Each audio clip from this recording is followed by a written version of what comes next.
گناہ سے توبہ اور مصیبت و پریشانی کا وظیفہ۔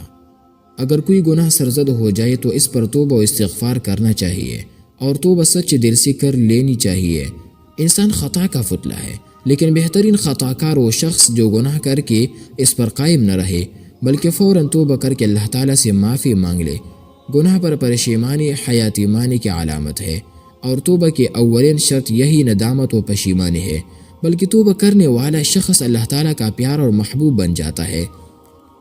تو لہٰذا گناہوں سے بچنا چاہیے، اور 5 وقت کی نمازیں ادا کیا کرے، اور توبہ و استغفار کی کثرت کرے، اور درجہ ذیل دعاؤں کا اہتمام کرے۔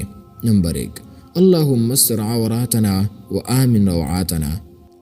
اللہم استرنا بسترک الجمیل الذی سترت به نفسک فلا عین تراک وید تمسک ولا تفضحنا بین خلقک ولا تخزنا یوم القیامہ اللہم اعل بفضلک کلمۃ الحق والدین۔ نمبر 3، اللہم احسن عاقبتنا فی الامور کلها واجرنا من خزي الدنیا والعذاب الآخرہ۔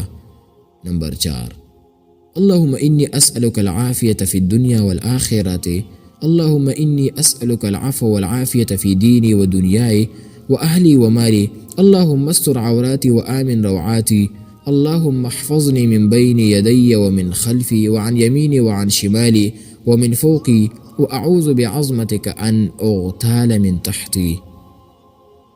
اس کے ساتھ ساتھ لا حول ولا قوت الا باللہ روزانہ 500 مرتبہ پڑھ کر تمام پریشانیوں سے نجات کی دعا کرتے رہیے۔